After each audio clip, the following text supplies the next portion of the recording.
Assalamualaikum warahmatullahi wabarakatuh. Selamat pagi, salam sejahtera bagi kita semua. Salam, Om Swastiastu, Namo Buddhaya, salam kebajikan. Saya ucapkan selamat datang kepada yang terhormat Bapak Eri Setiawan Julef Atmaji, Eskom MCS, selaku pemateri kita pada acara kali ini. Yang kami hormati, teman-teman mahasiswa jurusan Teknologi Informasi Politeknik Negeri Jember. Sebelum memasuki acara, izinkan saya untuk memperkenalkan diri terlebih dahulu. Perkenalkan, nama saya Mutia Budi Utami, selaku Master of Ceremony, yang akan memandu jalannya acara webinar dan sharing mahasiswa pada pagi hari ini, yang mengusung tema AI, berkolaborasi dan bersaing dengan Artificial Intelligence. Seiring dengan pesatnya perkembangan teknologi, AI semakin menjadi topik yang sangat menarik dan penting bagi kita semua. Teknologi ini memberikan potensi besar untuk mengubah banyak aspek di kehidupan kita, termasuk bagaimana kita bekerja, belajar, bahkan berinteraksi satu sama lain. Marilah kita simak pemaparan dari pemateri kita. Inilah dia Bapak Eri Setiawan Julef Atmaji, Eskom MCS. Tak kenal maka tak sayang ya teman-teman. Izinkan saya untuk menyampaikan CV singkat dari beliau. Bapak Eri merupakan dosen dari jurusan Teknologi Informasi, dosen di Program Studi Teknik Informatika Politeknik Negeri Jember. Beliau menempuh riwayat pendidikan S1 di Universitas Trunojoyo Madura dengan mengambil bidang ilmu teknik informatika yang lulus pada tahun 2011. Kemudian beliau mengambil S2 di Universitas Gadjah Mada dengan mengambil bidang ilmu komputer yang lulus pada tahun 2015.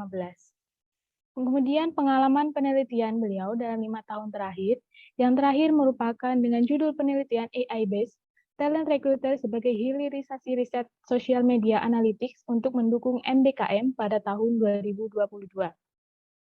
Kemudian pengalaman pengabdian kepada masyarakat dalam 5 tahun terakhir, yang terakhir merupakan pada tahun 2022 dengan judul pengabdian kepada masyarakat, pelatihan aplikasi SIP-SAE, dan antropometri dalam pemantauan gizi remaja pada siswa SMPN 2 Desa Kemuning Lor. Kemudian pengalaman publikasi artikel ilmiah dalam jurnal Alam 5 tahun terakhir, yang terakhir merupakan pada tahun 2022 dengan judul artikel ilmiah Model Perilaku Keamanan Siber pada Pengguna Sosial Media pada Masa Pandemi COVID-19 dari Jurnal Teknologi Informasi dan Terapan. Selanjutnya, pemakalah seminar ilmiah atau oral presentation dalam 5 tahun terakhir. Yang terakhir merupakan 6 pertemuan ilmiah atau seminar International Conference in Food and Agriculture di Politeknik Negeri Jember pada tahun 2018. Kemudian Bapak Eri juga memiliki karya buku dengan judul buku Android untuk Pemula, sebuah pendekatan material pada tahun 2018. Sebelum menyampaikan materi, Bapak Eri mohon izin, sebelum memaparkan materinya, perlu juga saya ingatkan bahwa pemaparan materi akan berlangsung selama 60 menit. Kemudian 60 menit selanjutnya kita akan diskusi dengan teman-teman mahasiswa. Dan kepada teman-teman yang hadir pada webinar dan sharing session pada pagi ini, boleh untuk sambil menyimak materi dari Bapak Eri, juga barangkali mencatat pertanyaan yang muncul saat pemaparan materi berlangsung, agar nantinya pada saat sesi diskusi bisa langsung disampaikan. Terima kasih. Kepada Bapak Eri, waktu dan layar saya persilahkan. Baik, cek mic, suara saya bisa terdengar? Terdengar dengan jelas, Bapak. Oke, saya share dulu ya. Oke, baik. Assalamualaikum warahmatullahi wabarakatuh. Selamat pagi rekan-rekan sekalian. Perkenalkan, mungkin ada yang beberapa yang belum kenal ya, karena saya kebanyakan ngajarnya di D4 TIF, jadi jarang ngajar di prodi yang lain. Perkenalkan, nama saya Eri Setiawan Julef Atmaji. Kebetulan saya salah seorang dosen juga ya, dosen di teknologi informasi, khususnya di prodi D4 Teknik Informatika.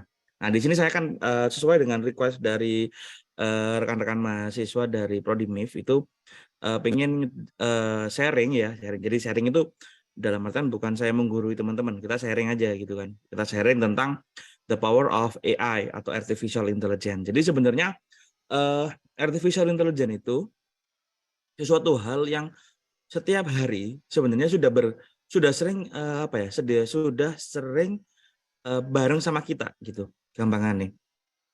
Kenapa kok seperti itu? Karena hampir setiap hari kita tuh pasti pakai AI. Atau teman-teman belanja di toko online gitu kan. Nah, kemudian ada semacam support gitu. Misalkan kalian belanja sepatu gitu kan. Nah, ketika kalian membuka sepatu biasanya sepatu kemudian nggak jadi beli gitu kan. Kalian tekan home di aplikasi marketplace kalian, itu biasanya langsung dapat notifikasi ini loh. Kalau kamu nggak cocok sama sepatu ini, ada sepatu yang lain gitu. Nah, itu adalah salah satu bentuk dari AI. Nah, gitu. Kemudian juga sering juga kita kan pakai, misalkan kalian sering lihat YouTube gitu kan. Nah, biasanya di YouTube itu sudah ada langsung kayak semacam ini loh, kalau kamu biasanya kan nonton ini. Nah, nonton ini itu biasanya itu orang itu juga akan nonton nonton misalnya kalian nonton game gitu kan ya. Misalkan nonton game, nonton video tentang game. Biasanya itu juga kalian juga akan dikasih tahu ini loh, ada video baru yang game yang sama tapi kreatornya beda gitu. Nah, itu adalah salah satu contoh bentuk dari AI. Nah, salah satu sekarang yang sedang booming adalah ChatGPT. Jadi ChatGPT itu sebuah AI, artificial intelligence, yang dia itu sebenarnya based on-nya adalah NLP atau Natural Language Preprocessing. Apa sih Natural Language Preprocessing? Nanti kita akan bahas lebih dalam apa itu NLP, kemudian bagaimana sebuah ChatGPT itu bisa menjawab pertanyaan-pertanyaan yang mungkin agak kalau boleh orang bilang itu, ini pertanyaan ini kalau misalkan ini diterusin banyak pekerjaan yang akan hilang gitu. Nah, nanti kita akan bahas juga cons and pros-nya, jadi nilai positif sama nilai negatif dari si ChatGPT seperti itu. Nah, yang akan kita bahas pada pagi hari ini itu ada 4. Jadi ada 4, waktunya 60 menit ya. Kalau nanti saya diingatkan kalau kelebihan. Yang pertama adalah the history behind it. Jadi apa sih yang melatar belakangi ChatGPT atau perusahaannya deh, gitu kan. Perusahaannya keren nih. OpenAI itu salah satu perusahaan yang sangat keren. Kemudian yang kedua adalah teknologi behind it, kemudian pros and cons, kemudian how we can use it. Jadi empat hal ini yang akan kita bahas seperti itu. Kemudian jadi kita masuk ke materi yang pertama, yaitu the history behind it. Jadi di history behind it, jadi ada history, ada kenapa sih ada OpenAI dan siapa sih sebenarnya OpenAI. Jadi ChatGPT itu nama perusahaan yang buat adalah OpenAI. Nah, kemudian kenapa kok ada OpenAI? Kemudian dia diimplementasikan pertama kali buat apa gitu. Asalkan kalian tahu, salah satu metode yang digunakan yang digunakan di TikTok. Kalau kemarin kan teman-teman kan foto kemudian jadi yang lagi booming kemarin kan foto kemudian bisa jadi kartun. Nah, itu adalah salah satu metode atau salah satu hasil dari si OpenAI. Namanya adalah DALL-E. Nah, nanti saya akan bahas apa sih DALL-E dan lain sebagainya. Jadi OpenAI sendiri. Jadi OpenAI itu sebuah perusahaan yang sebuah perusahaan yang dia tuh fokusnya di AI. Siapa yang nyiptain? Jadi OpenAI itu tahun 2015 dikembangkan sama Sam Altman, sama Elon Musk, sama Greg Brockman. Bayangin Elon Musk 2015. Jadi 2015 itu ada project AI yang dia itu fungsinya untuk apa? Fungsinya bukan untuk menggantikan manusia, tapi untuk membantu pekerjaan manusia. Ini yang diinisiasi di 2015. Kemudian pada tahun 2016 meluncurkan OpenAI Gym and Universe. Nah, ini gini, teman-teman. Ini yang merubah banyak hal. 2016 OpenAI ini berubah banyak hal. Jadi begini, teman-teman kan hampir setiap hari pasti pakai Android atau iOS, ya kan? Pasti pakai handphone yang ada pasti pakai smartphone. Pertanyaannya adalah bagaimana sebuah smartphone itu dikatakan sebuah handphone yang smart. Nah, yang melandasinya itu adalah service atau agent yang berada di belakang si smartphone. Contohnya gini, kalian mendapatkan WA, kalian tidur, handphone kalian nyala, koneksi kalian nyala, koneksi internet kalian nyala, WA itu bakalan masuk. kalian kuliah, handphone kalian nyala, koneksi internet kalian nyala, WA tetap masuk, notifikasi tetap masuk. Nah ini yang melandasi, ya itu namanya service ya, itu yang melandasi Gym and Universe ini dia berkembang. Jadi gini, sebuah service dikatakan pintar, sebuah back end dikatakan pintar apabila dia itu bisa melihat lingkungan sekitar. Lingkungan itu apa toh gitu kan? Ini banyak yang salah kaprah. Yang dinamakan lingkungannya service itu seperti apa gitu. Jadi lingkungannya si service itu sebenarnya perubahan-perubahan yang ada pada dirinya sendiri. Contohnya gini, kenapa sih kok kalian dapat WA? Karena ada yang WA, Pak. Bagaimana sebuah WA itu bisa masuk ke handphone kalian? Bagaimana si Android itu tahu bahwasannya, oh ini ada WA masuk, ada Telegram masuk. Oh sekarang itu bahkan kalian kalau apa namanya kalau di handphone itu kan ada yang namanya apa kayak semacam kalau kalian root ya, kalian apa namanya jalan-jalan gitu ya. Biasanya bakalan dapat notifikasi kamu itu kemarin itu sudah jalan-jalan ke kota ini gitu. Ya kan kalau di Google Map. Nah, itu yang dinamakan dengan lingkungan, teman-teman. Jadi pergerakan manusia sama si agent, sama si service itu dia dianalisis. Nah, untuk membuat ini di Gym and Universe karyanya Elon Musk itu yang dikembangkan sama si OpenAI. Dan pada saat Gym and Universe ini yang akhirnya yang mengeluarkan adanya Tesla. Bagaimana sebuah mobil Tesla itu bisa melihat lingkungan yang ada di sekitar si mobil. Bagaimana? Jadi gini, di Tesla itu kan ada fitur yang namanya automate driving. Jadi kita misalkan nih, ini mungkin ini kemarin sempat dilakukan di Indonesia di Jakarta, ketika di jalan tol oke, tapi ketika di jalan umum itu nggak oke. Kenapa? Karena faktornya terlalu banyak. Kalau di Tesla itu kan dia punya beberapa sensor. Ada sensor kamera, 360 kamera. Di sensor 360 kamera itu, dia tuh melihat surrounding-nya. Dia melihat lingkungan sekitarnya. Contoh, di mobil ini, di depannya mobil, itu areanya kosong apa enggak. Nah, untuk mengetahui kosong apa enggak, itu bisa dilihat dari mana? Bisa dilihat dari kameranya, di depannya ada objek apa enggak. Jarak antara objek dengan mobil itu berapa? Nah, ini bisa dilihat dengan sensor. Begitu juga dengan kiri dan kanan. Nah, ini bahkan dia juga bisa melihat, misalkan nih, di depannya ada mobil. Mobil ini akan rating ke apa ya? Rating ya, sen ke kiri atau sen ke kanan. Ketika dia misalkan sen ke kiri, berarti mobil ini akan belok kiri. Ketika ini sen ke kanan, berarti mobil ini akan belok ke kanan. Tapi hal ini tidak tidak bisa dilaksanakan di daerah tapal kuda ya kan. Apalagi kalau depannya emak-emak naik motor. Rating kiri beloknya kanan itu lama-lama. Nah itu nanti kalau misalkan kayak gitu akhirnya sensornya error gitu kan. Loh, ini rating kiri. Nah itu dia akan terus belajar. Dia akan terus belajar, dia akan mengirimkan data itu ke ke servernya si Tesla tadi. Sehingga dia akan dipelajarin gitu.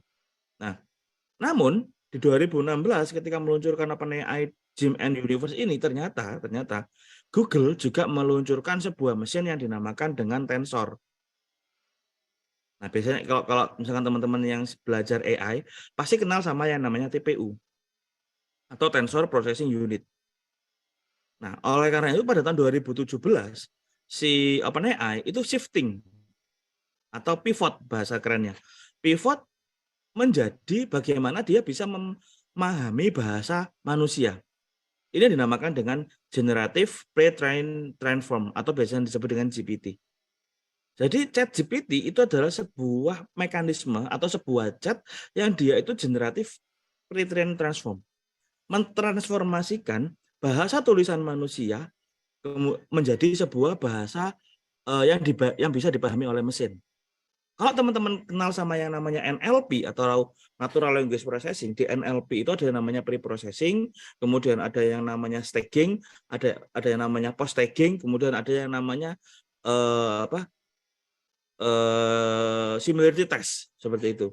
Nah, ini yang dilakukan sama si OpenAI. Ini yang dilakukan sama GPT. Ini kemarin ujian akhir semester kemarin, ujian UAS kemarin, ketika kalian kan pakai e-learning ya, ujiannya kan pakai e-learning. Nah, itu saya beberapa kali melihat mahasiswa itu menggunakan ChatGPT untuk menjawab pertanyaan dari dosennya di e-learning gitu kan. Nah, ini apakah itu diperbolehkan? Tergantung dari konteksnya. Kalau konteksnya open book itu diperbolehkan. Kenapa? Karena ChatGPT itu dia itu ngambil teks yang ada di seluruh internet. Bayangin. Mau dia itu paper, mau dia itu berita, mau dia itu Instagram, tulisan di Instagram, tulisan ya khususnya ya. Mau itu tulisan di Facebook, mau itu tulisan dimanapun, dia itu di grab datanya.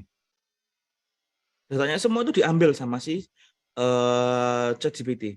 Kemudian setelah itu dia di NLP-kan sehingga si ChatGPT itu bisa paham, oh paper ini itu membahas masalah ini. Paper A membahas masalah network. Paper B membahas masalah basis data. Paper C membahas masalah UI UX misalkan. Nah, ini dipelajarin sama si ChatGPT. Nah, akhirnya pada tahun 2021 rilis yang namanya DALL-E dan GPT-3 atau biasanya disebut dengan ChatGPT. Jadi kalau pada tahun 2017 itu si ChatGPT atau si OpenAI itu hanya fokus menciptakan sebuah algoritma untuk melihat hubungan antar kata, hubungan antar kalimat, hubungan antar paragraf dari satu paragraf dengan paragraf yang lain. Dilihat hubungannya seperti apa. Nah, setelah hubungan itu didapatkan, model datanya didapatkan, modelnya sudah dapat, maka itu yang disebut dengan pre-train ya. Ketika pre-trainnya sudah dapat, maka selanjutnya pada tahun 2021 merilis yang namanya ChatGPT 3 yang sekarang masif digunakan. Seperti itu. Nah, selanjutnya ini ada beberapa, ini yang mau saya bahas juga yaitu inisiatif project. Jadi project yang sudah jalan by OpenAI tapi jarang digunakan dan akhirnya diakuisisi atau digunakan karena OpenAI, namanya OpenAI ya, itu dia itu AI yang terbuka.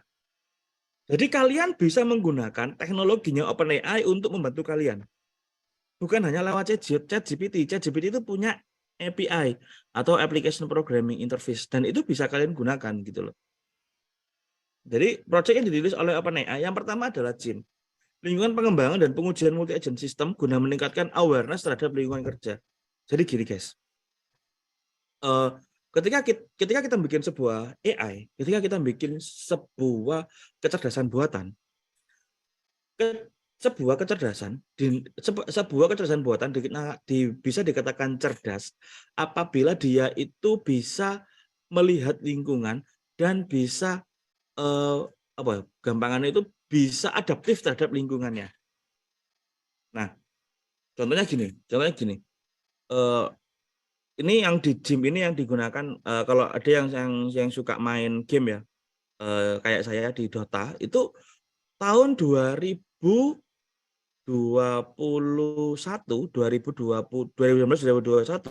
pada saat TI 9 atau TI 10 itu juaranya TI waktu itu OG itu dikalahkan sama bot. Jadi dikalahkan sama robot gitu, dikalahkan sama AI. Padahal kalau teman-teman biasanya kalau yang main game, AI itu kan yang paling gampang. Ya kan? AI itu musuh paling gampang. Nah, pertanyaannya adalah bagaimana sebuah bot itu bisa mengalahkan juara dunia. Jadi bukan cuma Dota. Karl Maxen si yang juara dunia catur itu bisa dikalahkan sama bot. Kenapa? Karena dengan adanya gym ini, dia itu bisa melakukan pengujian terhadap situasi-situasi yang sudah ada di internet. Contoh kalau kita ngomongin Dota ya, kalau kita ngomongin Dota yang OpenAI bisa mengalahkan si Ogi tadi, itu si OpenAI itu dia mempelajari pola permainan di seluruh dunia, pola permainan player Dota di seluruh dunia. Bahkan waktu itu kan kalau misalkan yang itu dia itu bisa mengetahui kalau misalkan nih, misalkan si siapa? Si Notel itu habis jalan dari triangle-nya musuh, berarti ada kemungkinan Notel itu dia memasang sentry atau ward di daerah jungle-nya musuh. Dan itu sama si botnya atau sama si support botnya itu akan di ward gitu loh. Dia akan beli ward, pasang di situ akan di ward. Semenarik itu gitu loh, sebagus itu. Bahkan dia bisa ngerti bahwasanya misalkan nih si Topsan itu dia hero pool-nya adalah ini gitu. Misalkan Topsan hero pool-nya kan aneh-aneh kadang. Topsan misalkan hero pool-nya adalah misalkan dia main mid TA misalkan, Templar Assassin. Jadi kalau misalkan dia main TA itu ada kemungkinan item build-nya menit sekian itu sekian. Menit sekian misalkan menit 10 dia itu akan build misalkan Desolator, misalkan kayak gitu.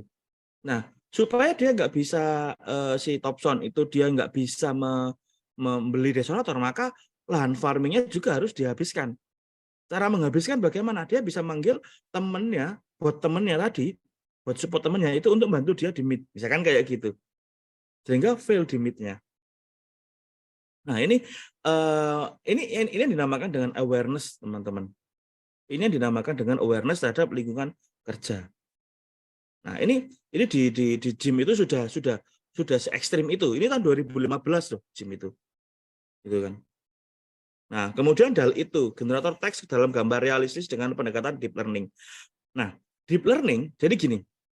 Teman-teman yang belajar AI baik itu di MIF, TKK dan TIF itu pasti kenal sama yang namanya unsupervised learning. Jadi kan di AI itu learning itu ada 3 jenis. Supervised learning, dia sudah ada pakarnya, sudah ada yang ahli, dan ahlinya yang akan menggerakkan si mesin. Ini yang dinamakan dengan supervised learning. Sedangkan yang unsupervised learning, gimana? Unsupervised learning itu adalah sebuah mekanisme atau sebuah proses pembelajaran yang dia itu harus bisa improve, harus bisa melihat lingkungan, harus bisa melihat case by case, dan mempelajari case tersebut dan mengoptimalkan lagi. Ini yang unsupervised. Dan yang ketiga itu semi supervised. Nah, semi supervised itu yang yang dia itu masih ada dari manusia. Gampangnya kalau kita bandingkan dengan diri kita sendiri karena gini, komputer itu cerdas bukan gara-gara komputernya yang belajar, tapi kita orangnya yang kita selaku manusia yang menciptakan kecerdasan sehingga bisa ditanam oleh komputer. Nah, ini yang harus dipelajari, yang harus dipahami sama teman-teman. Kenapa kok komputer itu bisa cepat? Kenapa kok komputer itu bisa bisa misalkan melakukan perhitungan 1000 kali perhitungan dengan sangat cepat karena dia memang otaknya atau prosesornya itu bisa membagi data-data itu yang lebih kecil dan diproses lebih kecil. Sedangkan kalau kita kan enggak, kita kan stuck satu gitu. Nah, kembali lagi ke learning tadi. Kalau di learning tadi, teman-teman, kalau ibaratnya kita yang supervised learning itu posisi ketika kita masih bayi. Ketika kita masih bayi, itu kan misalkan nih, oh ini loh air panas, jangan diambil. Ini yang namanya susu buat minum. Ini yang namanya air putih buat minum. Ini yang namanya makanan, ayo sekarang saatnya makan. Ini yang supervised learning. Siapa yang jadi supervisornya? Yang jadi supervisornya adalah orang dewasa yang ada di sekitar kita. Nah, sedangkan kalau unsupervised learning itu sama kayak diri kita sendiri. Kalau misalkan kita sedang kesasar, kalau kita sedang tersasar, misalkan kalian mau ke sebuah tempat, misalkan kalian mau ke Banyuwangi. Tapi ketika di Banyuwangi, jalan yang biasa kalian lewati itu tertutup, maka yang akan kalian lakukan adalah apa? Pertama, kalian bisa melihat Google Map. Kedua, kalian bisa tanya ke orang. Nah, ini dinamakan dengan unsupervised learning. Jadi tidak ada supervisornya gitu. Nah, yang ketiga adalah semi supervised learning. Itu adalah ketika kita masih belajar jalan misalkan. Belajar jalan itu kan kadang kita dituntun dulu, kemudian kita dilepas gitu kan. Nah, ini bisa disebut dengan unsupervised learning gitu. Nah, di DALL-E 2 dia itu bisa pendekatannya adalah deep learning, bayangin. Deep learning itu apa? Deep learning itu sebuah pendekatan yang dia itu mengoptimalkan kinerja dari mesin-mesin yang ada di dunia. Jadi kalau misalkan untuk mengcrack ya, apa gampangannya mengcrack itu? Untuk membuka kunci sebuah password, kalau kita menggunakan pendekatan biasa itu butuh waktu tiga hari misalkan. Nah, dengan menggunakan deep learning itu kita bisa membuka kunci tersebut hanya dalam jangka waktu 1 jam. Nah, ini yang dimaksud dengan deep learning. Kenapa? Karena di deep learning itu dia menggunakan mekanismenya adalah seperti neuron-neuron di otak kita. Gitu. Jadi informasi yang dikerjakan, informasi yang disebarkan itu antara satu neuron dengan neuron yang lain itu sangat cepat. Nah, salah satu algoritma deep learning yang booming saat ini adalah reinforced learning. Dan reinforced learning itu pioneer-nya adalah si OpenAI. Gitu.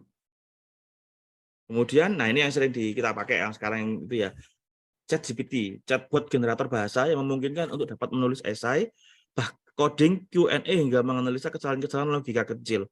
Bayangin, menulis coding.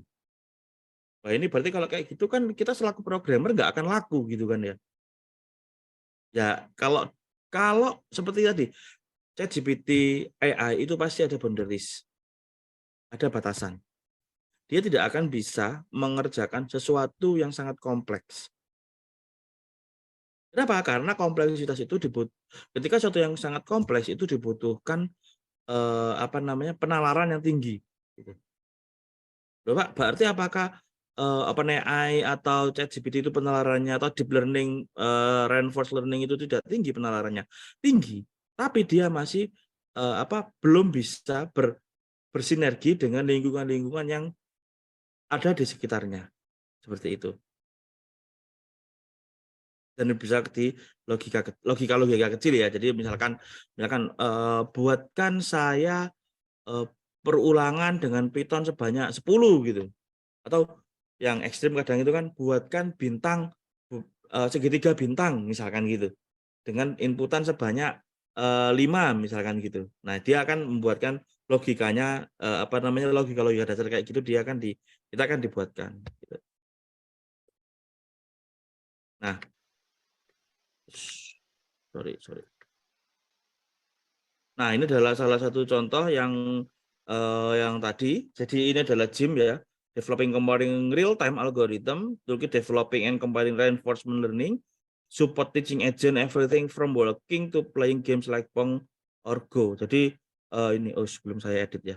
Oke. Kemudian yang ini dal itu ini adalah ini kalau kalian lihat ini itu sebenarnya ini di-generate sama AI ya. Ini di-generate sama AI dan dia itu sebenarnya cuman rumus, teman-teman.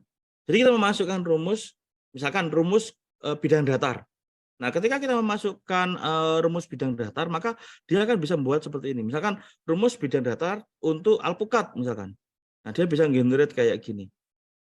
Nah, ini yang akhirnya yang kemarin di DALL-E itu yang algoritmanya yang dipakai untuk generate foto menjadi kartun. Ya kan kemarin kalau kayaknya lagi booming di apa kemarin TikTok kalau nggak salah ya.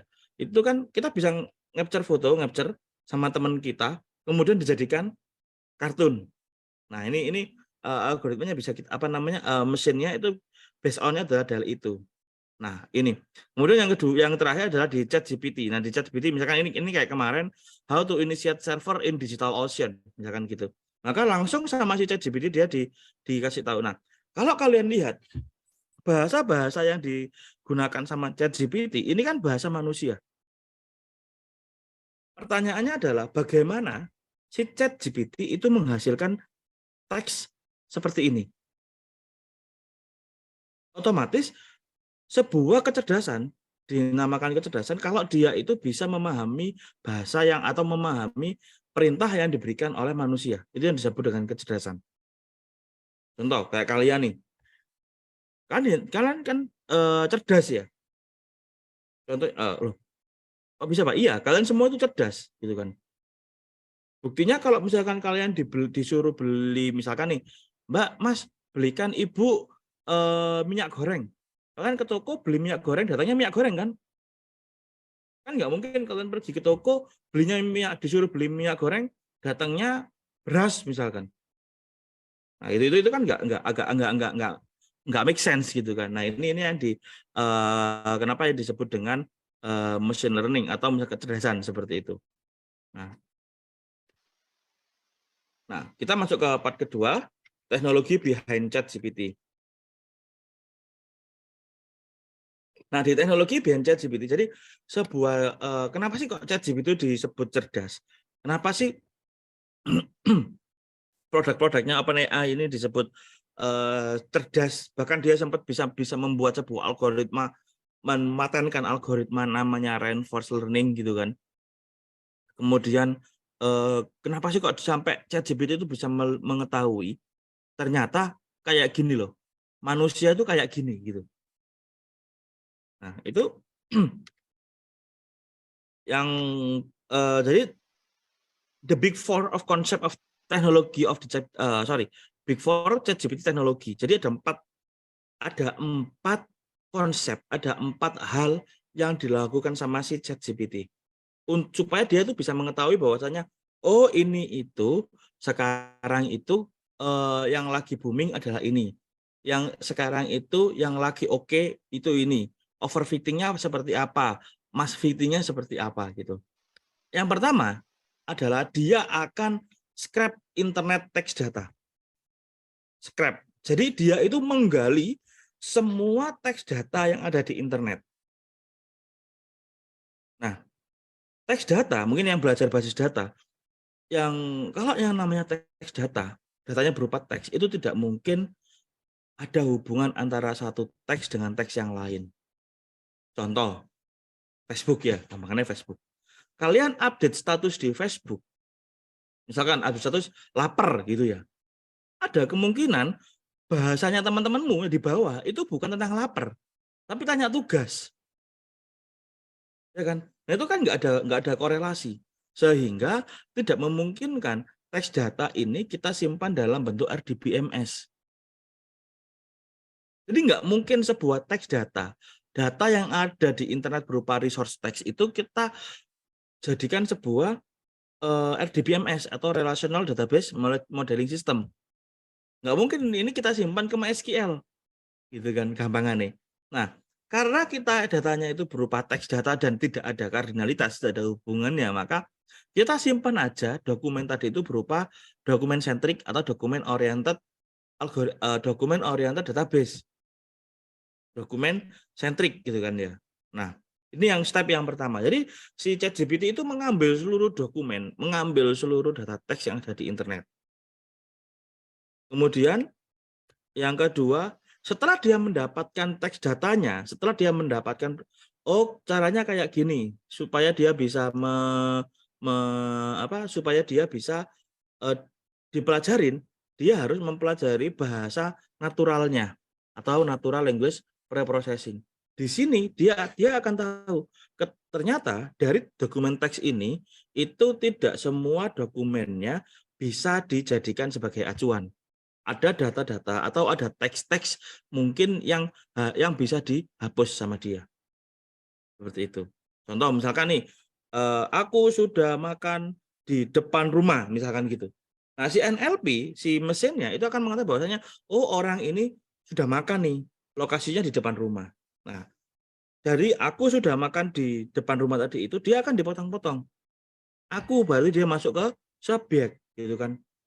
Sudah makan, berarti kan keterangan waktu, misalkan. Makan itu berarti pekerjaan. Nah, ini dia di steaming gitu kan, dipotong-potong.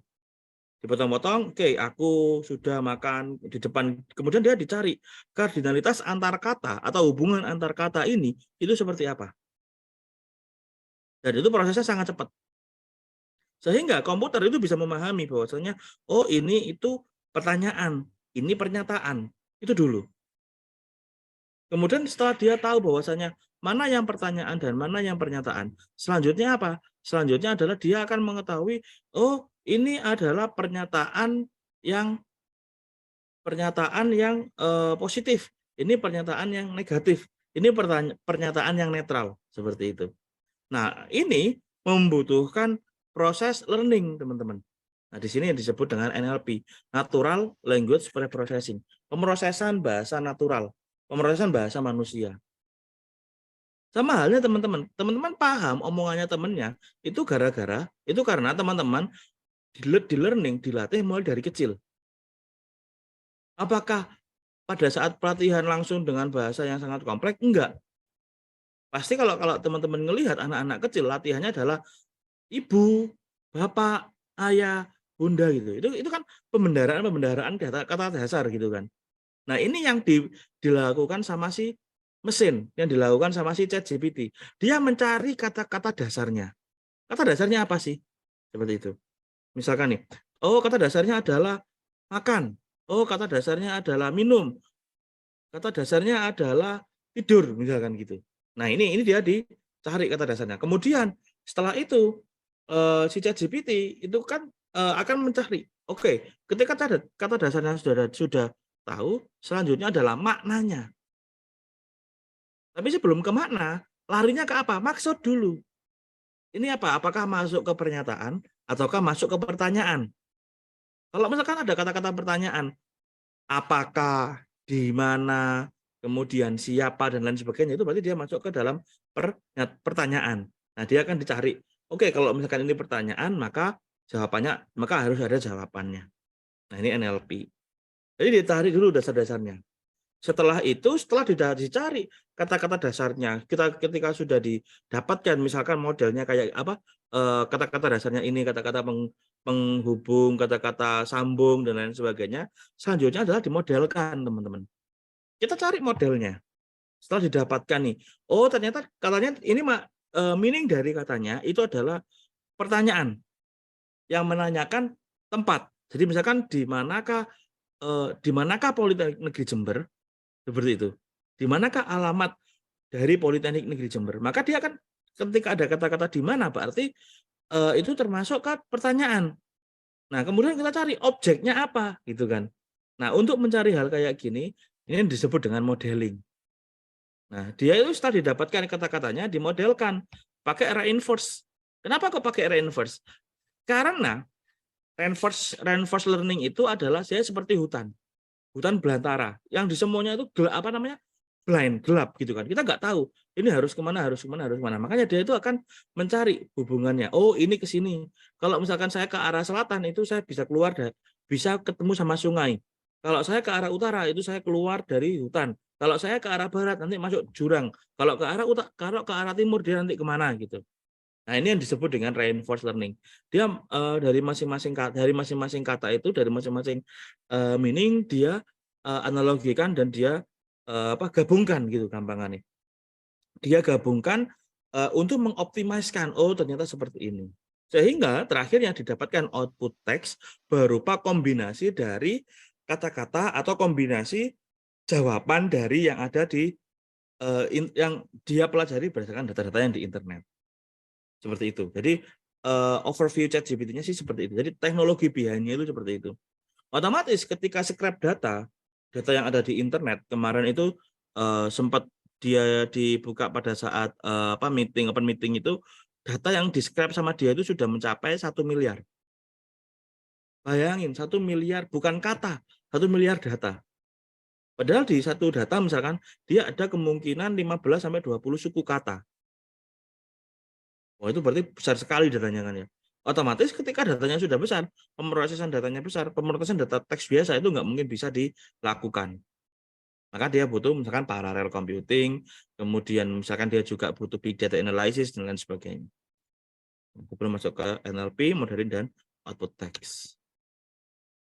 Nah, technological advance.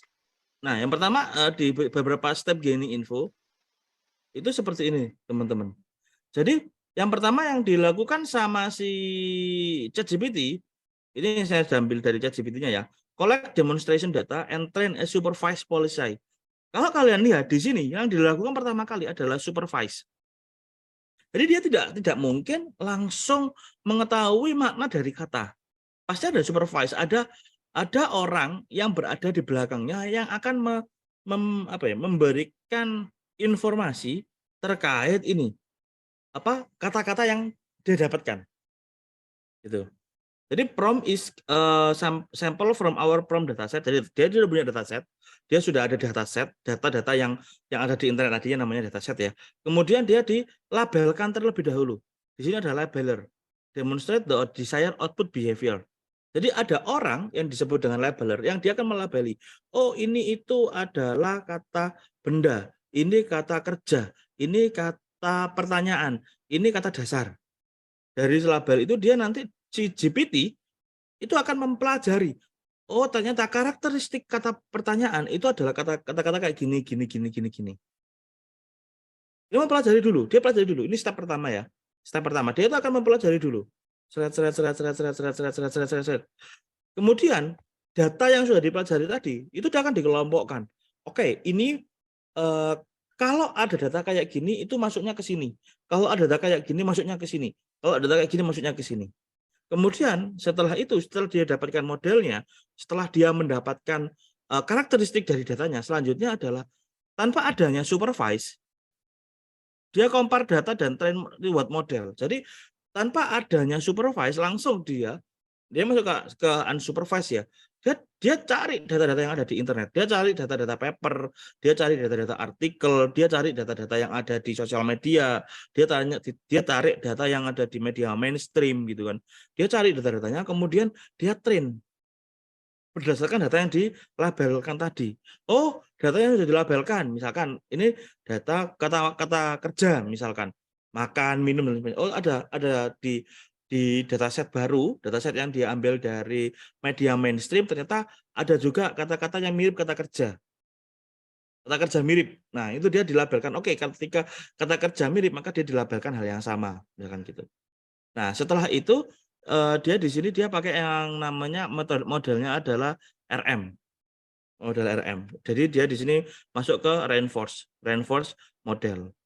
Kalau yang di sini pakai fine tune GPT, pakai SFT, nah semi supervised ya. Kemudian kalau yang RM ini full unsupervised. Nah, di sini data is used to train our reward model.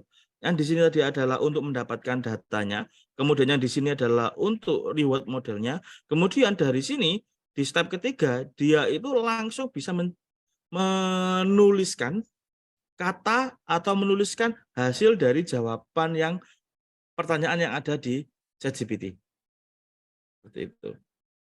Nah, new prompt is sample from dataset. Jadi ada datasetnya ya. PPO model is initials from the supervised policy generate output. Jadi dia keluarkan outputnya. Reward modelnya. Nah, reward model dengan menggunakan PPO-nya. Jadi data model gain response from user to retrain data. Jadi dia misalkan nih user nggak puas. Harusnya jawabanmu nggak gini loh, bot. Kan chatbot ya. Jadi kan dia kan sebenarnya chatbot kan ya. Jawabanmu itu nggak gini loh harusnya. Jadi kalau misalkan nih, misal nih, aku tanya tentang algoritma untuk menentukan nilai terbesar dari 3 buah bilangan. Kok jawabannya adalah, misalkan jawaban chatbotnya adalah bandingkan nomor 1 dengan nomor 2, nomor 1 dan nomor 3, nomor 2 dan nomor 3. Nanti urutkan mana yang terbesar. Nah, menurut kita itu nggak make sense misalkan gitu. Nggak gitu kan. Nah, dia akan mempelajari lagi. Dan kalau misalkan memang nggak make sense, kita disuruh ngejelasin ke chatbotnya. Nanti kita akan disuruh ngejelasin. Lah terus jawaban yang kamu harapkan kayak gimana? Yang tak harapkan itu kayak gini. Ya kan? Nah, ini ketika datanya sudah ketika jawabannya itu sudah ketemu gitu kan. Ketika datanya itu sudah ketemu, jawabannya sudah sesuai dengan harapan kita, maka dia di retrain, dia di uji ulang gitu. Dia dilakukan pengujian ulang sama dianalisis berdasarkan generate data yang terakhir. Kayak gitu. Ini yang di chat GPT-nya ya. Jadi sebenarnya hampir semua machine learning itu kondisinya sama seperti itu. Contohnya gini, kenapa sih kok Tesla itu ada update terus? OS, kenapa OS ya? Jadi bukan hanya Tesla, Android juga ada update terus. Karena dia mempelajari user behavior. Kalau ada user behavior kayak gini, user itu behaviornya gini loh, gitu kan? User itu misalkan nih di Google ya, di Google saya, di handphone saya, Google Map itu akan mengingatkan saya untuk kerja ketika sudah masuk jam 7. Ketika sudah masuk jam 7 pagi, maka saya akan mendapatkan notifikasi saatnya kamu kerja, saatnya kamu bekerja, waktu tempuh dari rumahmu ke kantor itu adalah sekian menit. Tidak ada macet misalkan. Nah, kalau misalkan jam 4, dia kan notifikasi lagi si Google. Oke, saatnya pulang kerja dari kantor ke rumahmu itu sekian menit gitu. Tidak ada macet misalkan itu.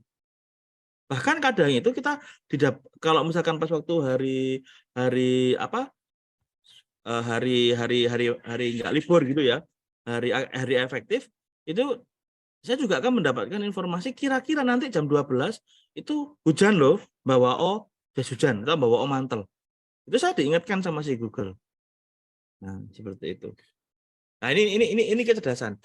Tapi ketika hari Sabtu dan Minggu saya nggak diingatkan sama Google. Kenapa? Karena dari historical data saya, Sabtu Minggu itu saya tidak ada riwayat misalkan riwayat perjalanan dari rumah ke kantor ataupun sebaliknya itu hanya sedikit. Sehingga kalau hari Sabtu dan Minggu saya dianggap tidak kerja. Sehingga tidak mendapatkan notifikasi saya harus pergi ke kantor seperti itu. Tapi ketika hari Senin sampai Jumat saya mendapatkan notifikasi itu. Nah, ini bisa disebut dengan ini adalah salah satu contoh dari pemanfaatan si machine learning. Nah, kita masuk ke yang seru. Pros dan cons-nya. Jadi ada nilai positif dan ada nilai negatif dari pemanfaatan teknologi. Jadi teknologi itu kalau boleh saya bilang, teknologi itu kayak pedang ya. Ada nilai positif dan ada nilai negatif. Semua hal itu pasti ada nilai positif dan ada nilai negatifnya. Nilai positifnya apa? Nilai positifnya adalah ketika kita bisa memanfaatkan teknologi, maka teknologi itu akan membantu kita. Jadi nilai positifnya adalah ketika kita pasti akan terbantu dengan adanya teknologi saat ini. Gampangannya bagi seorang programmer dengan adanya ChatGPT ini kita akan lebih dimudahkan untuk mencari, misalkan kita ada bug, itu kita akan lebih mudah untuk mendapatkan jawabannya. Atau bagi seorang yang programmer pemula, itu maka dia akan lebih mudah untuk mempelajari bahasa pemrograman atau mempelajari model-model pemrograman yang ada saat ini. Gitu. Nah, bagi konten kreator, dengan adanya ChatGPT ini, help creator to create unique content and help gaining revenue. Ya kan? Jadi pasti akan membuat kreator, misalkan kreator lagi mager gitu kan. Ini beberapa teman-teman saya di blogger itu sekarang sudah mulai memanfaatkan ChatGPT untuk membuat konten.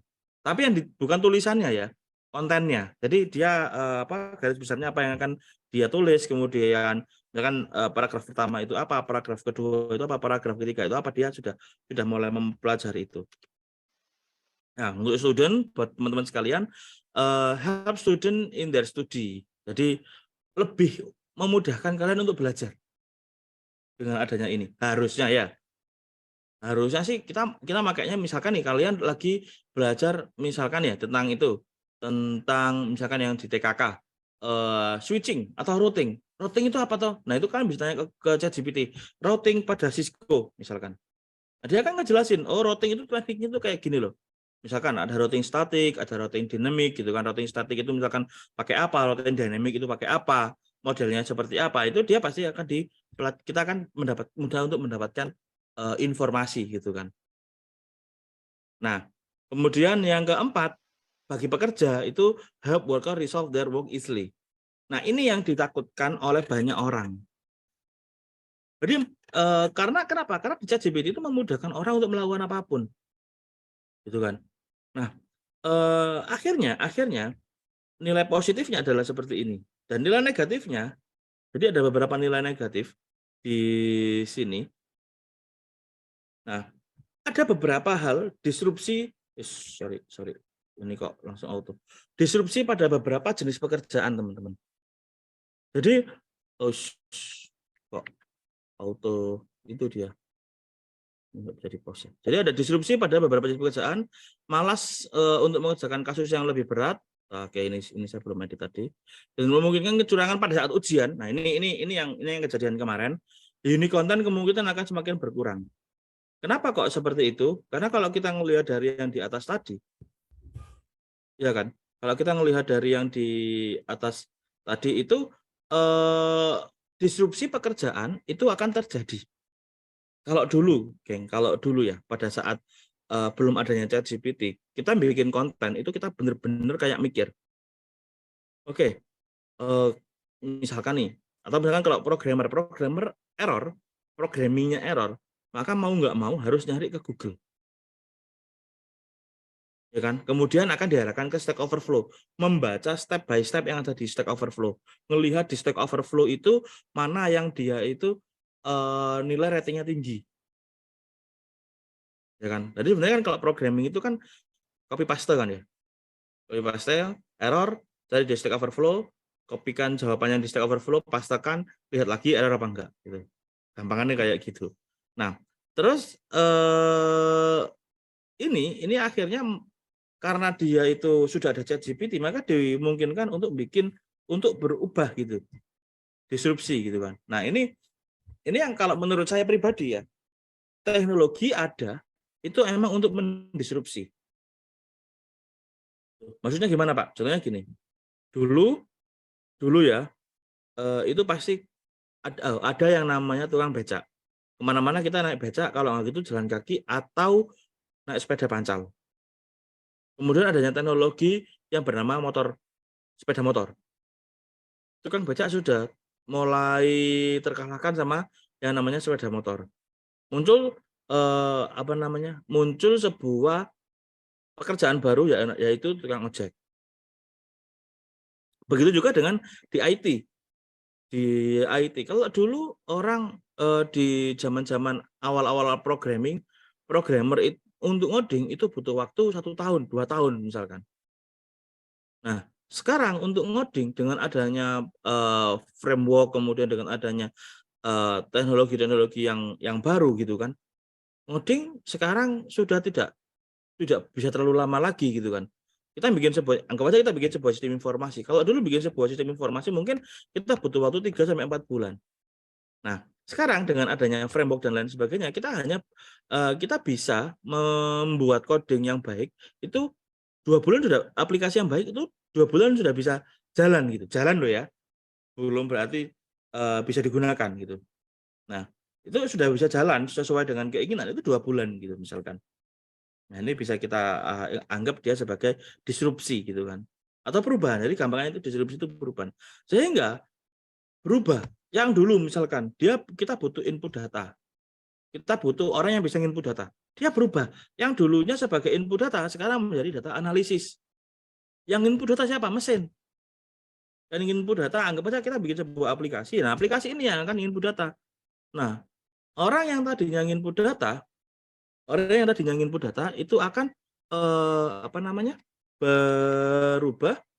Jadi orang yang tadinya input data akan berubah jadi apa? Data analis. Seperti itu teman-teman.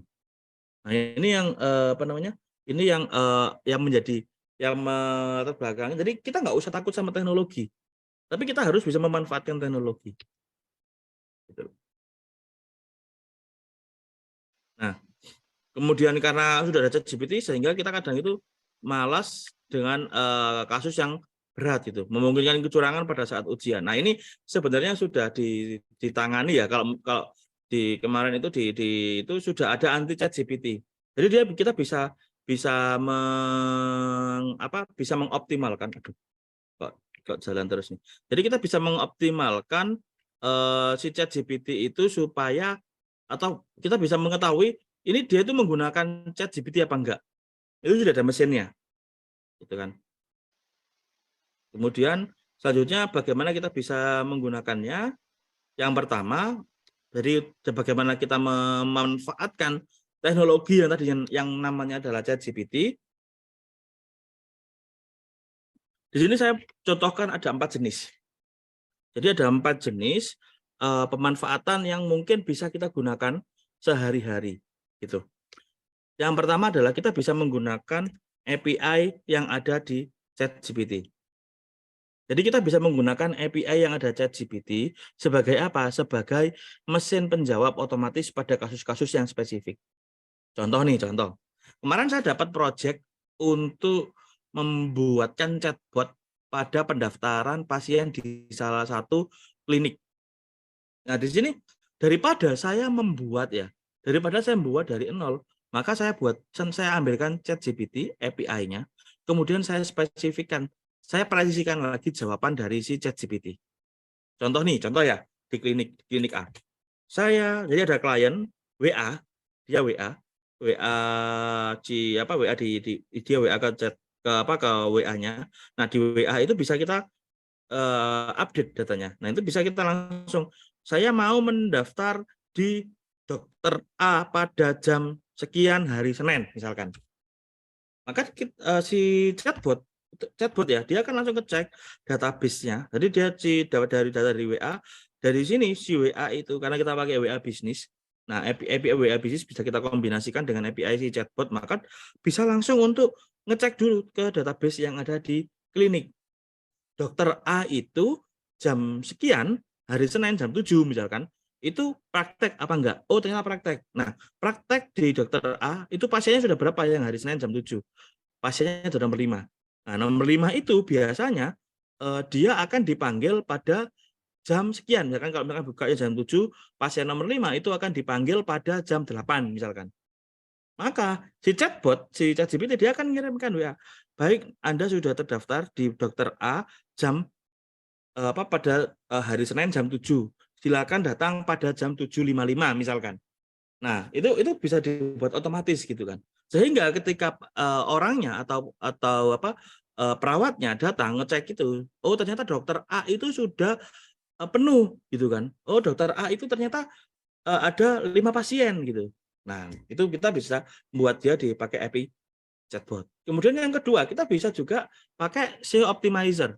Apa itu SEO optimizer? SEO optimizer itu adalah kita bikin sebuah konten teks ya. Nah, itu bisa langsung terindeks sama si Google. Nah, Google itu kan indeks ya. Jadi data-data itu diindeks sama Google, text by text-nya diindeks gitu. Kemudian bisa juga kita content grabbing, yaitu membantu konten kreator dalam membuat konten sehingga pencarian ide mengenai konten akan semakin menarik. Misal nih, sekarang lagi zamannya musim kemarau, misalkan masuk ke musim kemarau, maka konten-konten yang baik sekarang bisa digunakan di luar ruangan. Kita bisa bikin konten di luar ruangan seperti itu. Kemudian understand some problem, membantu dalam pemecahan sebuah kasus berdasarkan artikel yang ada di internet. Contoh ya, ini contoh. Kita bisa tanya ke ChatGPT. ChatGPT apa sih, misalkan nih, apa sih yang dinamakan dengan malaria, misalkan gitu. Nah, dia kan menjawab, malaria tuh seperti ini kondisinya, ini A B C D E F G misalkan. Nah, itu bisa kita some problemnya bisa di understand kita bisa memecahkan permasalahan dengan bisa menanyakan ke situ. Tapi ingat, karena dia based on-nya adalah teks, based on-nya dari internet, kredibilitas juga harus penting. Khususnya di bidang kesehatan ya. Di bidang kesehatan, kalau di program mungkin bisa kita run, kita debug. Tapi kalau misalkan di kesehatan, jangan sampai sekalian jadi dokter untuk diri kalian sendiri gitu. Ya kan disuruh sama chatbot sama ChatGPT, kalian disuruh minum paracetamol, kalian minum beneran paracetamol nggak aturan misalkan gitu. Yang aturannya misalkan dari dokter harusnya adalah 3x1, kalian minumnya 4x1 gitu. Itu saja dari saya mungkin. Silakan kalau ada yang mau didiskusikan. Baik, terima kasih banyak kepada Bapak Eri atas materi yang sudah disampaikan, dan mungkin bagi saya atau mungkin bagi teman-teman dari teman-teman mahasiswa ini mendapatkan banyak ilmu-ilmu baru dari apa yang sudah Bapak sampaikan tadi. Nah, acara selanjutnya yaitu sesi diskusi atau tanya jawab. Nah, bagi teman-teman yang ingin bertanya atau sudah menyiapkan pertanyaan sewaktu pemaparan tadi, silakan untuk raise hand terlebih dahulu, lalu menyebutkan nama dan prodi teman-teman. Atau mungkin ada yang memiliki kendala device, bisa menulis pertanyaan di kolom chat Zoom.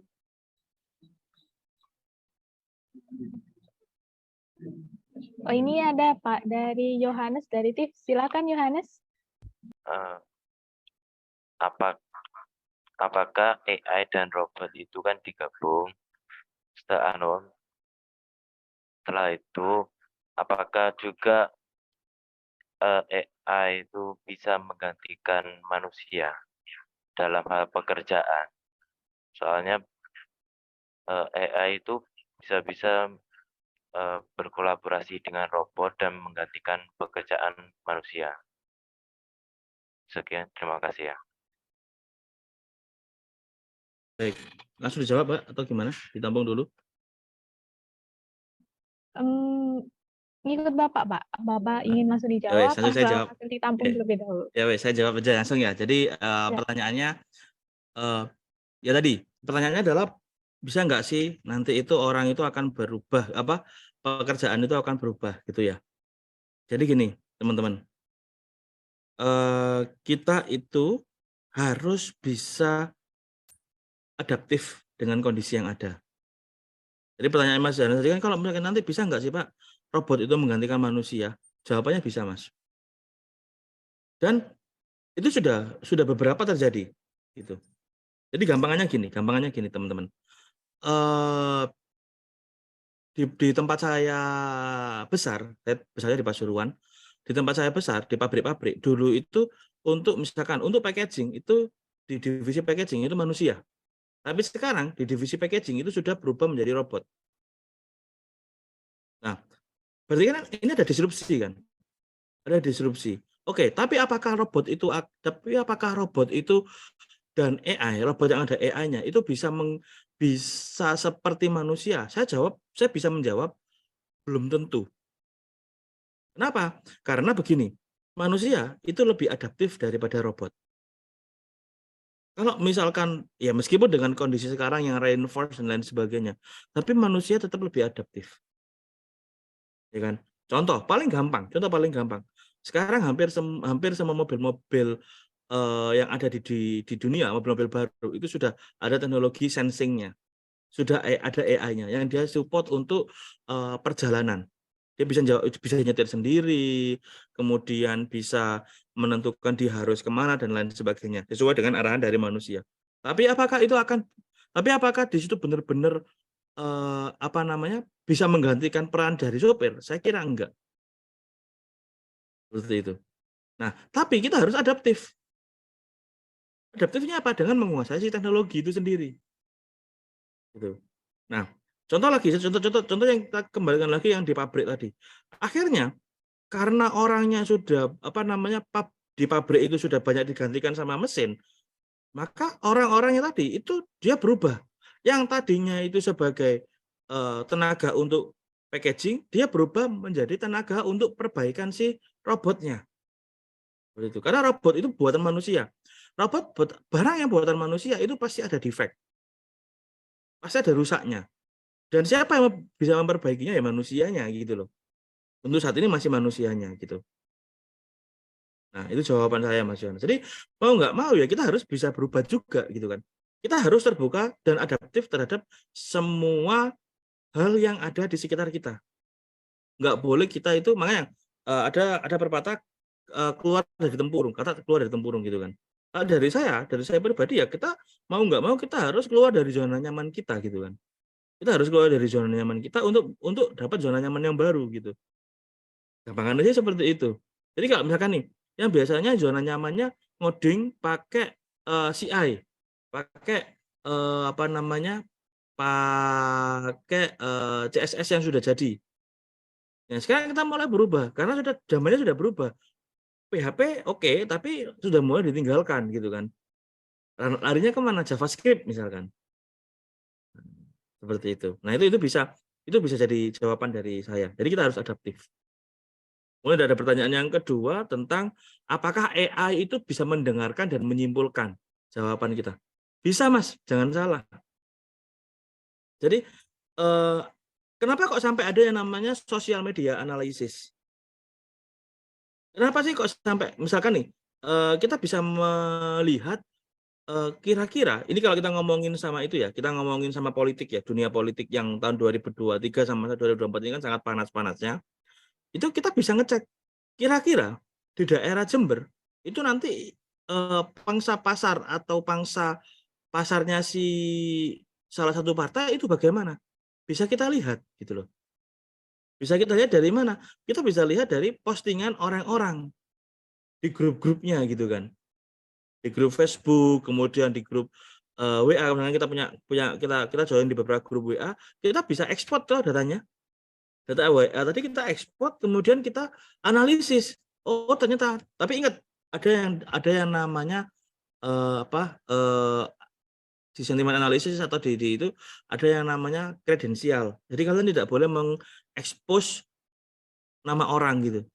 Tapi misalkan nih, oke, ternyata ada kemungkinan partai A itu akan menang sekian persen di daerah sini gitu. Salah satu caranya kita bisa pakai menggunakan media sosial. Nah, itu. Yang jelas ya pasti diterjemahkan dalam bahasa komputer ya, karena sebenarnya ke bahasa komputer itu kan cuma 0 dan 1 ya. Bukan heksadesimal itu, enggak, dia bahasanya tetap 0 dan 1. Monggo kalau ada yang bertanyakan lagi. Terima kasih Bapak Heri atas jawabannya. Monggo buat teman-teman mahasiswa silakan raise hand atau langsung menulis pertanyaan di kolom chat jika terkendala connect device. Oke, Bapak, ini ada pertanyaan dari Mahesa. Apakah ChatGPT bisa mengoptimalisasikan jawaban dari sisi emosional manusia, sedangkan pencariannya sendiri itu deskripsikan lewat teks? Ini mesin Mas ya. Mesin itu dia itu kenalnya 0 dan 1. Gitu. Jadi kalau menurut saya, bahkan seketika tadi pagi saya coba cari-cari tentang emosional. Jadi saya kira masih belum bisa ya, masih belum bisa bahkan kenapa sih kok bisa itu gini? Kadang kita manusia pun kita masih susah untuk mendeskripsikan emosi kita sendiri. Ya kan? Jadi kalau misalkan nih, saya galaunya kenapa? Galau gara-gara nggak punya uang atau galau gara-gara di chat nggak dibales. Nah, itu kan juga hal yang kalau boleh saya bilang itu kan juga hal yang susah untuk dideskripsikan kan. Kalau kita selaku user itu susah mendeskripsikan, apalagi manusia mendeskripsikan kita. Tapi ini bisa itu sih, bisa dioptimalkan. Pakai apa? Jadi gini, dulu ada tesisnya teman saya itu dia bisa mengetahui emosi seseorang dan memainkan lagu sesuai dengan emosinya. Contoh, emosi seseorang itu dilihat dari mana? Dari raut wajah kan. Dari raut wajah, bahkan kalau kalian tahu FLIR itu bisa melihat karena kita manusia itu mengeluarkan energi dan energinya itu bisa kita lihat. Biasanya kalau orang awam sih ngelihatnya itu adalah apa ya? Kayak semacam dia itu ada gelombangnya gitu kan. Dan di FLIR itu ada kamera namanya FLIR, itu bisa ngecek kondisinya orang ini itu sedang marah, warnanya merah, hitam, hijau atau biru. Aura. Nah, kamera auranya namanya FLIR. Nah, itu bisa kita kombinasikan dengan itu. Sehingga misalkan ada yang tanya nih, di ChatGPT kan tanya, kenapa kok dia tidak menjawab SMS saya atau WA saya gitu kan. Nah, kita dengan menggunakan kamera itu bisa kita cek, oh ini laginya emosi gitu kan. Dia lagi emosi. Maka ChatGPT akan memberikan sabar, dia lagi makan gitu. Biar tidak mati kan gitu biasanya kan ya. Kalau orang-orang guyon kan gitu anak-anak. Gitu. Jadi dari sisi itu kita nggak bisa ngelihat, bahkan kalian sendiri deh tentang teks. Kalian bisa nggak ngetahui emosi temenmu hanya gara-gara WA? Ada yang bisa, ada yang enggak. Kalau yang bisa itu berarti dia sudah dekat. Tapi kalau dia kayak kalau misalkan nih kayak kalian nih WA sama WA ke Pak Hendra misalkan, WA ke saya deh, WA ke saya. Jawaban saya cuma oke gitu. Itu kalian bisa nggak mendeteksi bahwasanya oke ini oke-nya marah, oke biasa aja, oke sibuk atau oke apa gitu? Kan nggak bisa kan? Nah itu. Manusia aja susah mendeskripsikan itu, apalagi mesin. Gampangnya kayak gitu. Ada lagi yang lain, monggo? Monggo teman-teman langsung raise hand jika ingin bertanya. Ini ada yang bertanya lagi, Pak. Dari Muhammad Dani. Terkait ChatGPT ini bisa membuat suatu kesimpulan dari satu teks atau artikel yang ingin disimpulkan. Yang ingin saya tanyakan, mekanisme algoritma dari ChatGPT ini bagaimana, Pak? Sehingga bisa menghasilkan suatu output kata-kata yang berbeda hanya dengan perintah awal yang berbeda, namun tetap memiliki inti yang sama. Oke, gini Mas. Nah, ini yang dinamakan dengan the power of data. Jadi, the power of data, jadi gini, bagaimana sih ChatGPT itu bisa mengetahui atau bisa menjawab pertanyaan yang berbeda? Pertanyaan yang sama, jawabannya bisa berbeda setiap orang, ya kan? Nah, yang dilakukan sama si ChatGPT itu, makanya tadi kan kalau di chat saya itu dia ada yang namanya PPO, ada yang namanya RM. Apa itu PPO? PPO itu People Behavior Optimizer. Jadi di sini di PPO itu dia bisa melihat behavior dari seseorang. Kenapa sih kalau kita disuruh login, kalau kita pakai ChatGPT dan loginnya menggunakan email? Salah satu halnya adalah dengan adanya email itu membantu, khususnya yang emailnya Gmail ya, itu membantu di Gmail itu behavior kita itu sudah kelihatan. Behavior kita di Gmail itu sudah kelihatan. Nah, ini yang akan membantu si ChatGPT untuk menganalisis, untuk menganalisa dan untuk membuat kesimpulan. Sehingga kalau misalkan saya yang tanya, saya lebih cenderung ke jawaban yang seperti apa? Apakah jawaban teknis atau jawaban non teknis? Nah, di sini dia mempelajarinya pakai apa? Algoritma. Pada dasarnya algoritma itu dia masih menggunakan yang namanya reinforced learning. Apa itu reinforced learning? Reinforced learning itu adalah blind algorithm atau algoritma buta yang dia itu mendeskripsikan titik tengah dari sebuah algoritma itu sebagai center of apa ya yang namanya itu ya, center of algorithm.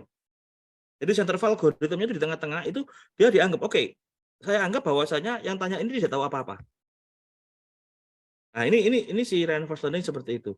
Maka dia akan melihat profil dari si penanyanya. Profil penanyanya seperti ini. Maka kemungkinan kalau misalkan profil penanyanya seperti ini, maka saya akan menjawabnya seperti ini. Berdasarkan apa? Berdasarkan dataset yang sudah ada. Datasetnya diambil dari mana? Datasetnya diambil dari teks-teks yang ada di dunia, teks-teks yang ada di internet. Misalkan teksnya berupa jurnal, teksnya berupa media mainstream, teksnya berupa yang ada di WordPress atau yang ada di Blogger misalkan. Dari situ dia akan dikombinasikan. Kalau misalkan pertanyaan masalah teknis, maka dia akan mencari jawaban-jawaban yang teknis. Tapi kalau pertanyaan-pertanyaan yang absurd, maka dia akan juga mencari jawaban-jawaban yang absurd. Seperti itu. Bahkan percaya nggak, kemarin itu ada komika yang buat konten komiknya itu dari ChatGPT.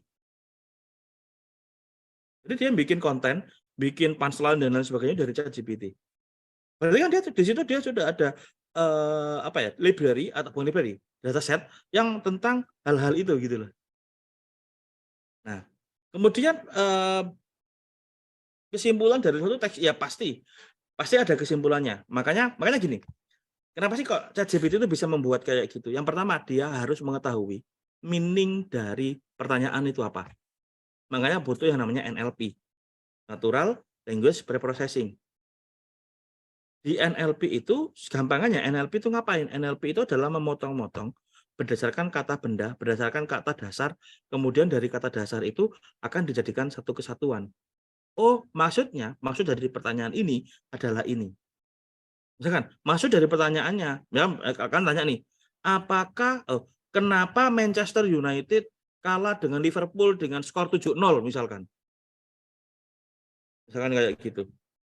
Sing fan MU nggak usah sakit hati ya, ini sebagai contoh. Nah, kenapa kok bisa kayak gitu kan? Nah, si ChatGPT dia akan menganalisis. Pertanyaannya kan kenapa Manchester United? Berarti kenapa ini apa? Berarti dia si ChatGPT akan memotong. Kenapa Manchester? Nanti kenapa dipotong satu frasa? Kenapa dipotong satu frasa? Manchester satu frasa, United satu frasa, kalah satu frasa, dan lain sebagainya gitu. Nah, itu dia dari masing-masing itu dia akan tanya, oh kenapa? Berarti ini adalah pertanyaan. Nah, pertanyaannya kenapa Manchester United kalah dengan Liverpool? Berarti kan pertandingan antara Manchester dan Liverpool 7-0. Maka si ChatGPT akan mencari konten dari datasetnya, analisa-analisa dari media sosial, analisa-analisa dari media mainstream. Dia dilihat sama dia, di-grabbing, kemudian dijawab. Berdasarkan apa? Berdasarkan kombinasi dari si pertanyaan tadi. Kombinasi ini jawabannya adalah kalau misalkan nih berdasarkan konten yang ada dari bola.com, berdasarkan konten dari kompas.com, berdasarkan sosial media, misalkan gara-gara David De Gea cantangan misalkan. Nah itu kan ya ini kan misal ya, jadi sambil gak terlalu serius sambil guyon. Gara-gara misalkan David De Gea cantangan atau gara-gara siapa beke itu main gitu, bek MU main gitu kan, blunder dari backnya misalkan kayak gitu. Nah itu kan dia bisa dijadikan satu kesatuan dan dimasukkan dia sebagai hasil analisanya. Gitu. Terus apa lagi nih? Wah, banyak ternyata pertanyaannya. Oke, pertanyaan dari Mungkin monggo Mbak. teman-teman mahasiswa ini sangat excited ya Pak. Ini ada pertanyaan Pak dari Putri Ayu. Menurut saya ChatGPT itu lebih efektif digunakan dalam mencari sebuah referensi daripada Google karena ChatGPT ini lebih spesifik dan instan. Nah, cara yang instan ini apakah memiliki efek negatif kepada mahasiswa yang lagi belajar? Apalagi jujur ya Pak, saya itu akhir-akhir ini juga sering pakai ChatGPT. Ya, apalagi kalau tugasnya esai ya kan. Kalau Iya. tugasnya esai itu enak banget pakai ChatGPT gitu kan. Nah, gini lah. Sesuatu yang instan itu pasti ada negatifnya. Ya kan? Kalau kalian tadi yang saya sebutkan, kalian pasti akan males kalau misalkan dikasih case yang benar-benar spesifik. Kenapa? Karena kalau case-nya spesifik itu ChatGPT agak susah untuk mencerna. Gitu. Nah, referensi Google, referensi ChatGPT ya, karena di ChatGPT itu sebenarnya dia men-summarize dari Google. Percaya nggak? Google, pencariannya Google itu kalah sama pencariannya ChatGPT. Google kemarin itu mengeluarkan, apa yang maksudnya Google untuk mengalahkan ChatGPT, tapi fail. Akhirnya sahamnya Google itu turun anjlok parah gitu. Kenapa? Karena ya itu, karena di ChatGPT itu mereka datasetnya sudah sangat banyak. Otomatis ketika datasetnya sudah banyak, maka optimalisasi jawabannya itu juga semakin banyak gitu loh. Semakin bagus gitu. Sama halnya kalau kalian sudah sering berlatih, misalkan nih, kalau misalkan kalian sering berlatih badminton, kalian akan pukulan model kayak gimana pun kan ada kemungkinan besar kalian bisa membalikkan itu, gitu loh. Gampang nih kayak gitu. Nah, efek negatifnya ya tadi itu, ya semoga enggak ya, males kayaknya. Permasalahannya nanti itu males gitu loh.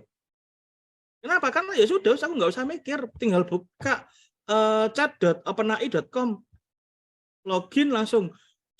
Misalkan nih, cara membuat program di Python dasar, misalkan gitu.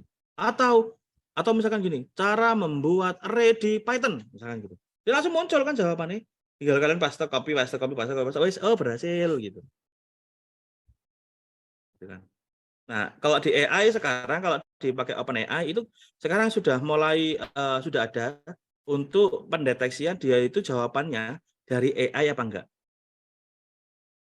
Nah, itu kemarin. Dan ini semoga ya mohon dukungan aja, semoga nanti UTS ini kan online lagi ya. Kita bisa pakai yang e-learning Gen 2 itu saya lagi mengoptimalkan di situ. Seperti itu. Nah, oke, ini pertanyaan dari Dwi Febri nih. Desainer programmer suatu hari nanti gitu. Oke, gini geng. Shifting itu pasti ada. Kalian tidak boleh alergi, apalagi kalian anak mahasiswa informatika ya. Kalian tidak boleh alergi sama yang namanya teknologi. Pak, desainer nanti itu, ya desainer dan lain sebagainya pasti. Kemarin saya nyoba DALL-E untuk membuat UI-nya aplikasi, UI-nya Android. Itu saya sampai dikasih sama XML-nya. XML-nya sama DALL-E itu saya sampai dikasih gitu kan. Nah, apakah itu programmer nanti atau desainer dan programmer itu akan punah? Saya kira enggak. Kenapa? Karena beberapa hal untuk kasus-kasus yang spesifik itu tidak bisa dilakukan oleh mesin. Jadi kalau misalkan cuma login pakai REST, login pakai API dan lain sebagainya, mungkin mesin masih bisa. Tapi bagaimana kalau misalkan pembukuan, kita buat sebuah program pembukuan yang sangat-sangat kompleks yang ada hubungannya sama data dari saham. Nah, itu kan sudah kompleks kan. Nah, itu nggak bisa dihitung. Itu ya, Mbak Dwi. Hio. Cyborg, Elon Musk,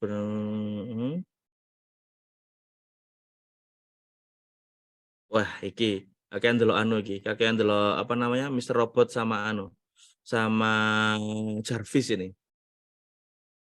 Jadi gini Rek, untuk mendapatkan emosi, ya ini katanya Prof. Pitoyo Hartono. Kalau kalian tahu Prof. Pitoyo Hartono itu pembuat Gundam yang K1-1 di Jepang, itu mengatakan bahwasanya apakah bisa? Mungkin. Apa sih yang nggak mungkin di dunia ini? Gitu kan. Tapi apakah untuk 10 tahun ke depan masih memungkinkan hal kayak gitu? Dengan kondisi chipset dan kondisi dari komputer yang kayak gini, saya kira masih agak susah. Bahkan sekelas Asimo-nya Honda, itu dia hanya ekspresinya itu cuma 2. Ekspresi senang sama ekspresi datar. Nah, padahal kalau kita yang namanya manusia gitu kan, kita kalau kalian sekarang kan yang namanya mood ya, kita ngomongin mood itu kan naik turunnya cepat. Bisa aja sekarang moodnya baik, nanti 10 menit lagi moodnya jelek. Ya kan? Nah, itu yang tidak bisa dilakukan sama si robot gitu. Karena untuk membuat kayak gitu, lingkungan juga berpengaruh kan. Nah, lingkungannya robot apa sekarang? Itu pertanyaannya. Nah, pertanyaan ChatGPT mengambil database selain teks, database ada Mas, namanya DALL-E. Jadi DALL-E itu dia sudah bisa menggenerate data selain teks. Jadi dia bisa bikin misalkan nih kalian bikin UI ya, pakai DALL itu dia bisa langsung kalian menuliskan apa, keluar berupa gambar, keluar berupa UI itu langsung bisa. Namanya DALL itu. Itu ya. Kerjanya, nah iki cara kerjanya itu yang sepertinya kita harus kayaknya kalau kayak gitu kuliah ini nggak bisa 1 jam gitu kan. Karena benar-benar kuliah satu SKS itu. Kenapa? Karena harus matematikanya harus kuat, Ceng. Kalian harus ngerti kayak misalkan logika bukan hanya gerbang logika ya. Jadi logika untuk si reinforce dia belajar kayak gimana. Gimana si deep learning itu seperti apa? Bagaimana sih otak manusia bekerja? Kemudian kenapa kok hubungannya dengan neuron? Proses pengiriman datanya seperti apa? Pengolahan dari infrastrukturnya seperti apa? Lah itu yang kita nggak bisa kalau cuma satu jam aja gitu.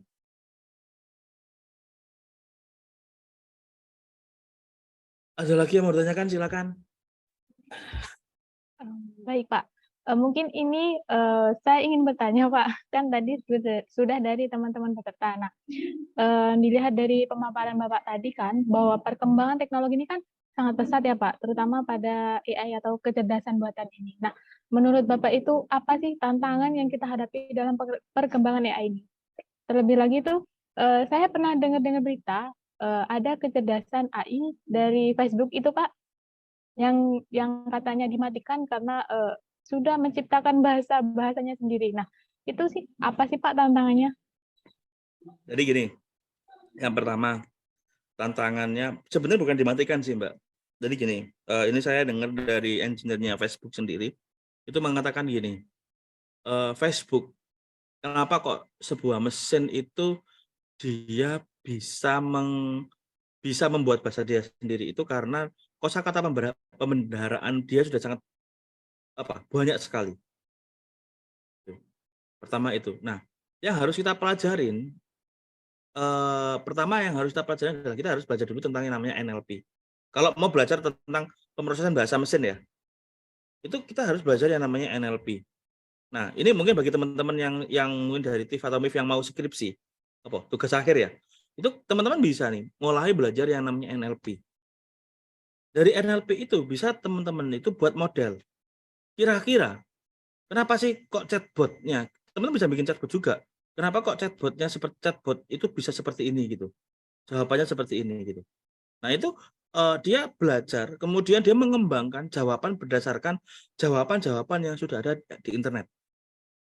Jawaban-jawaban yang sudah ada di internet itu dia kembangkan, kemudian dia optimalisasikan, sehingga jawabannya seperti jawaban manusia.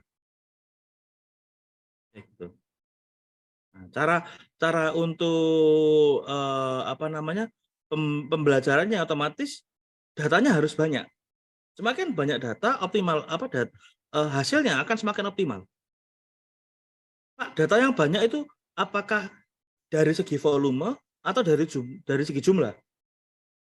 Pertanyaannya kan di situ. Tinggal nanti kalau misalkan kalian berfokusnya adalah pada natural language preprocessing, maka jumlah kosakata. Berarti seluruh kamus harus ditelan, bukan begitu. Karena kamus itu hanya kata dasar, sedangkan kita ngomonginnya adalah konteks. Nah, apakah kata itu bisa menjadi sebuah hasil simulasi? Mungkin. Tapi untuk membuat sebuah hasil simulasi kita harus tahu konteksnya dulu. Ini konteksnya apa gitu. Nah, untuk mengetahui konteks maka ini yang dibutuhkan dengan kecerdasan. Kalian bisa mengetahui omongan temenmu konteksnya apa? Itu gara-gara apa?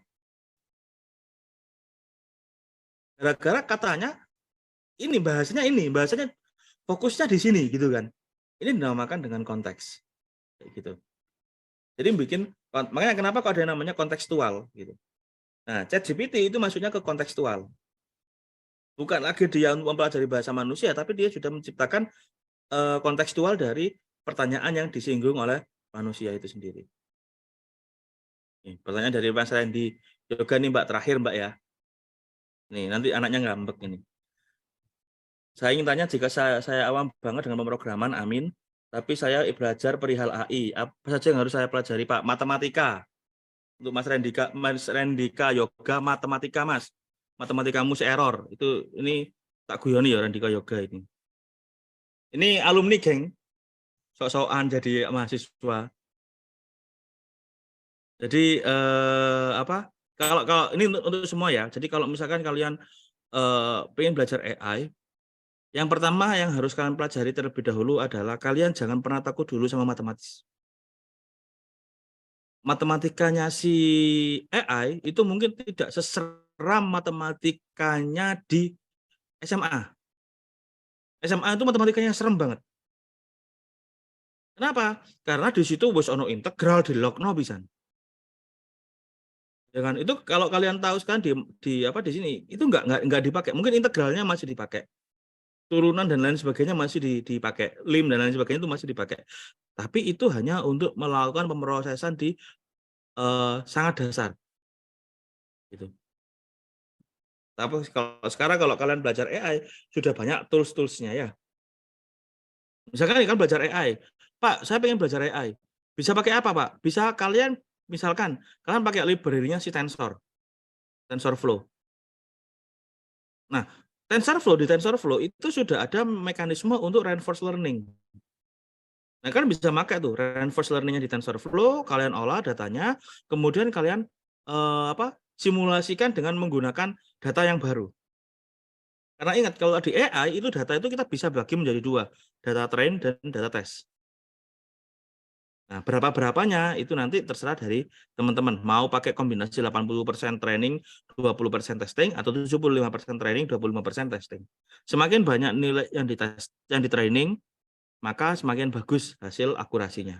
Tapi ya jangan juga 90% training, 10% testing, geng. Ya. Itu ya. Silakan yang lain. Baik, Pak Heri, terima kasih karena sudah menjawab pertanyaan dari teman-teman, dan juga saya ucapkan terima kasih kepada teman-teman yang sudah bersemangat untuk mengajukan pertanyaan. Sepertinya kita telah memasuki penghujung acara. Terima kasih teman-teman semuanya yang sudah hadir dalam kegiatan webinar dan sharing mahasiswa ini. Sekali lagi saya ucapkan terima kasih.